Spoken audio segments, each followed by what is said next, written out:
তো বন্ধুরা, তোমাদেরকে একটা জিনিস দেখানোর জন্য আমি এখন ভিডিওটা করছি। তো এখানে আমার মেয়ের পুজোর সমস্ত ড্রেস নামিয়ে নিয়েছে। কোনটা কবে পরবে সেটাই সিলেকশন হচ্ছে, কোনটা রাতে পরবে, কোনটা দিনের বেলায় পরবে। তো মেয়েকে আমি বলছি, তোর দেখ কতগুলো হয়েছে। আমাদের সময় নতুন ড্রেস হতো, কিন্তু এতগুলো কিন্তু হতো না। তুমি তো তাও কিনেও দাওনি, যা যা টাকা দিয়েছি। কি বললি? তুমি তো তাও কিনেই দাওনি। তো দেখো আমার মেয়ে কি বলছে, যারা যারা টাকা দিয়েছে তুমি তো কিনে দাওনি। সত্যি কিনে দিইনি।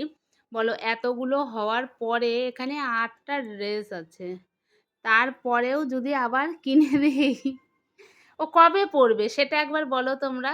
এই 3বার করে পরে নেবো প্রত্যেকদিন। ও 3বার করে পরে নেবে, তো প্রতি বছরই কেউ ওকে টাকা দিলে সেই টাকাটা দিয়ে ড্রেস কিনে দিই না। আমার মতো কোন কোন মা আছো এরকম করো, জানিও।